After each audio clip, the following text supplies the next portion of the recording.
Šmarnično branje za leto 2020, pripravil ga je profesor dr. Bogdan Dolenc z naslovom Sveti Janez Henrik Newman, svetnik, ki nagovarja srca.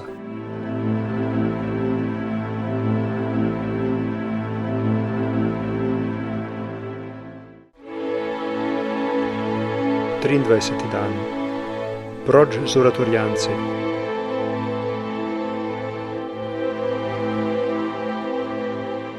Začetki oratorija svetega Filipa Nerija v Angliji so bili obetavni, a povezani s težavami. Goreči in delovni duhovniki iz te skupnosti so bili za Birmingham pravi blagoslov. Skupnost je narasla in pojavila se je potreba po novi postojanki. Nastala je v Londonu. Janez Henrik Newman je njeno vodstvo zaupal samo svojemu spreobrnencu Frederiku Fabru, o katerem smo poslušali včeraj. Leta 1850, kmalu potem, ko sta zaživela oba oratorija v Angliji, je bil škof Nicholas Wiseman imenovan za kardinala. Vrnil se je iz Rima in prevzel mesto westminsterskega nadškofa. Vse od reformacije naprej Anglija ni imela svojih katoliških škofov, ampak je bila neposredno podrejena Rimu. Sredi 19. stoletja pa je nastopil čas, ko so katoličani končno spet dobili svoje pastirje.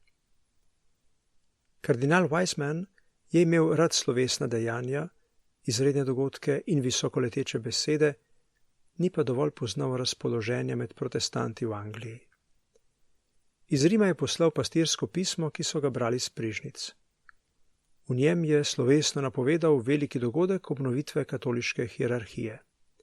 Slog pisma je bil nabuhov in brez občutka za stanje duha v deželi. Nekatoličani so to trobentanje fanfar sprejeli z velikim negodovanjem. V javnosti so se širile čudaške napovedi, med drugim ta, da bo morala kraljica Viktorija zapustiti prestol, da bodo spet uvedli inkvizicijo in da bo sam papež dobil vso oblast nad to protestantsko deželo.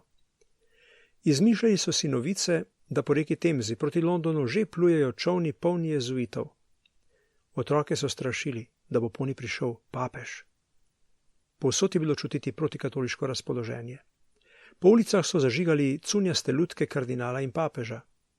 Nasilje je bilo usmerjeno proti katoliškim cerkvam in hišam, ki so jih obmetavali z blatom in jim razbijali okna. Ko je v domovino prispel novo imenovani kardinal in bil priča splošnemu razburjenju, je skušal popraviti škodo.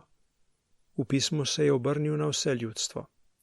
Zagotovil jim je, da obnovitev hierarhije nima nič opraviti s politično nadoblastjo rimske cerkve v Angliji.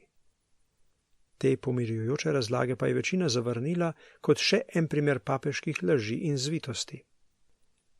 Newman in oratorijanci so bili deležni precejšnje mere teh napadov. V humorističnih listih so se pojavile karikature Newmana in kardinala. V Birminghamu je bilo nekaj nemirov in kričanje razgrajačev v bližini oratorija. Širili so novico, da je Newman v resnici poročen, a da je dal ženo zapreti v samostan. Druga zlonamerna novica se je glasila, da so v oratoriju podzemni zapori, kamor Newman zapira neposlušne menihe. V Londonu so se pojavili plakati z napisi Nobenega papežništva nočemo, proč z oratorijanci, proč z vero. Newman je storil vse, da je z jasno besedo dokazal, kako nesmiselni so takšni strahovi in tako razblinil zlonamerne govorice. Iz Newmanovih duhovnih spisov. Blažena devica je Božja mati ali Božja porodnica. V tem je izvir njene veličine. Katero dostojanstvo ne bi torej bilo preveliko, da ji ga pripisujemo? Mar ne nas čudi, da je brezmadežna v svojem spočetju in da je doživela čast nebovzetja in da je kot kraljica okrašena s krono iz 12 zvezd, da je služita sonce in luna, vladarja dneva in noči? Imenujemo jo mati življenja, mati milosti, mati zveličanja. A kaj so ti naslovi, če jih primerjamo z najvišjim naslovom, da je Božja mati? Kraljica vseh svetnikov, prosi za nas. Sveti Janez Henrik Newman, prosi za nas.